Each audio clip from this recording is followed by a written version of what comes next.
पांचवा और काफ़ी महत्वपूर्ण वीडियो जहां पर हम नेगोशिएबल इंस्ट्रूमेंट एक्ट यानी चेक बाउंस से संबंधित जो मामले होते हैं उनके ऊपर हम बात कर रहे हैं। इसके पहले भी 1, 2, 3, 4 वीडियोस मैंने आपको पहुंचाए, आपको बताने का प्रयास किया कि आखिर कैसे चेक बाउंस के केसेस डिटरमाइन किए जाते हैं, क्योंकि एक तरफ जहां पे ये काफ़ी आसानी दे देता है पैसे के ट्रांजैक्शन में, बिजनेस में, उसी तरह आप कई बार ऐसे मामलों में भी फंस जाते हैं जहां आपको कोर्ट और वकीलों के पास भी जाना पड़ता है अपने पैसे को रिकवर करने के लिए। जी हाँ, महत्वपूर्ण वीडियो होगा जहां पर इस पर्टिकुलर वीडियो में cheque bounce negotiable instrument act section 138 से संबंधित कोर्ट का क्या जुरिस्डिक्शन होता है, कहां केस फाइल किया जाता है, किसे साबित करना पड़ेगा, और साथ ही साथ क्या चेक फाइल करते हुए जब कोर्ट में आप केस फाइल करते हैं तो इंटरिम कंपनसेशन या मुआवजा भी आप कोर्ट से ले सकते हैं या नहीं। इन सभी महत्वपूर्ण बातों के ऊपर हम शुरू करेंगे इस वीडियो में। आपने शुरुआत अशोक पांडे के साथ लीगल एडवाइस में की है। आपको जानकारी अगर पसंद आती है ना इस चैनल के माध्यम से, सब्सक्राइब जरूर कर ले, लगातार बने रहे। कानून की जो इन्फॉर्मेटिव वीडियोज है, इन्फॉर्मेशन है, वो आपको हमारे चैनल के माध्यम से मिलती रहेगी। सबसे पहले इन शॉर्ट जो प्रीवियस वीडियोज में भी मैंने आपको एक्सप्लेन किया, जरूरी है कि समय के ऊपर आप ध्यान रखें। चेक बाउंस के जो मामले होते हैं, जो चेक डिसऑनर के संबंधित मामले होते हैं, उसमें समय बहुत महत्वपूर्ण भूमिका निभाता है। कैसे? आपको यह ध्यान रखना है कि मान लीजिए आपको मुझसे चेक मिला, अगर मैंने आपको 5 लाख रुपए का चेक दिया तो चेक आप जिस दिन बैंक में जमा करते हैं उसके 1 महीने के अंदर यानी 30 दिन के भीतर आपको उसे लीगल नोटिस भेज देना है। चेक रिटर्न मेमो यानी बैंक आपको एक मेमो देती है, एक स्टेटमेंट देती है कि आखिर आपका जो चेक है वो किस कारण से डिसऑनर हुआ है, किस कारण से वो अमाउंट आपके बैंक अकाउंट में क्यों नहीं क्रेडिट हुए, उसका आपको एक मेमो देती है, जिसे हम चेक रिटर्न मेमो कहते हैं। चेक रिटर्न मेमो जैसे ही आपको बैंक से मिलता है 30 दिन के अंदर आपको लीगल नोटिस भेजना है। किसे? मुझे। क्यों? क्योंकि मैंने आपको जो चेक दिया वो डिफॉल्ट हो गया, उस चेक में इनसफिशिएंट बैलेंस था, या मैंने स्टॉप पेमेंट लगा दिया, या किसी भी कारण से वो पैसे मेरे द्वारा आपको नहीं मिल पाए।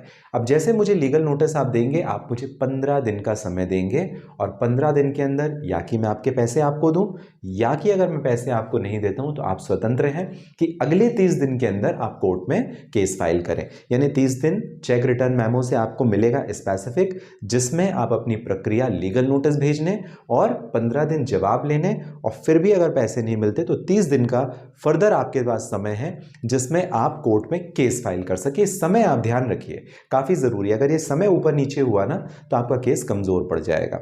तो नेगोशिएबल इंस्ट्रूमेंट एक्ट में जहां पर 2 साल की सजा जेल का प्रावधान है, साथ ही साथ डबल फाइन देने का भी प्रावधान है। मान लीजिए मैंने 5 लाख का आपको चेक दिया था, यहां पे मैं 2 साल के लिए जेल और 2 साल के लिए जेल जाने के साथ ही साथ डबल अमाउंट ऑफ मतलब 5 लाख का 10 लाख रुपए आपको देने तक का हकदार हो जाता हूं अगर कोर्ट ऑर्डर ऐसा पास करती है तो ये सारी चीजें मैंने डिटेल में एक्सप्लेन की थी अपने 1, 2, 3, 4 जो इसके पहले 4 वीडियो नेगोशिएबल इंस्ट्रूमेंट एक्ट के मैंने अपलोड किए।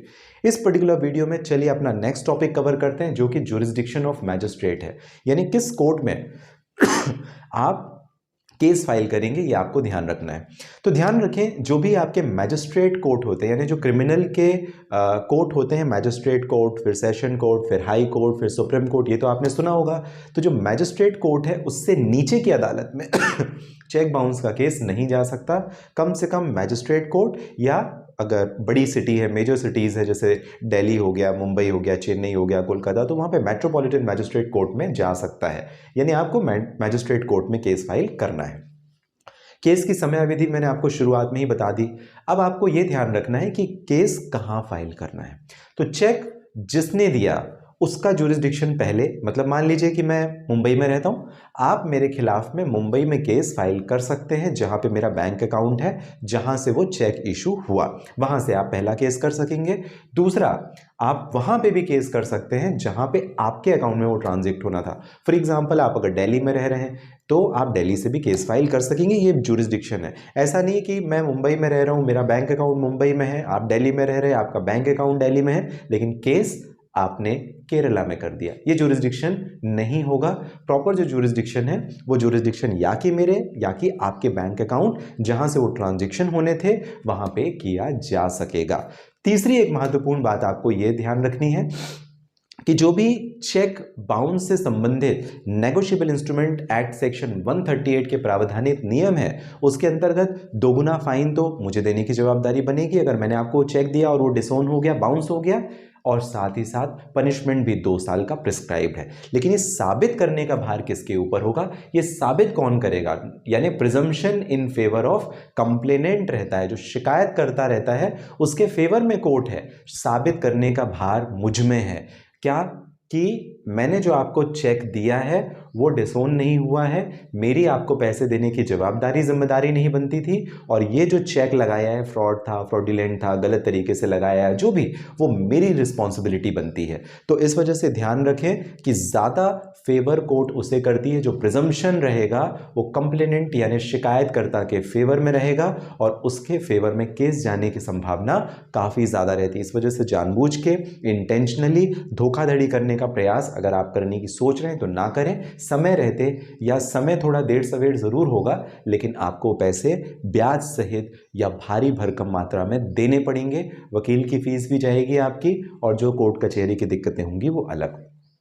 Interim maintenance, interim compensation, interim जो मुआवजे की रकम है वो भी डिटरमाइन की जाती है, लेकिन 20% से ज़्यादा वो नहीं हो सकती। कैसे? मैंने आपको 5 लाख का चेक दिया था, डिसोन हो गया, अब आपको वकील की फीस देनी है, कोर्ट फीस जमा करनी है, बाकी खर्चे हैं, एक तो आपके पैसे गए, ऊपर से ये एक्स्ट्रा बर्डन। तो इसी वजह से इंटरिम कंपनसेशन का भी प्रावधान किया गया है, अंतरिम मुआवजे की रकम का भी प्रावधान किया है, जो 20% से ज़्यादा की नहीं होगी।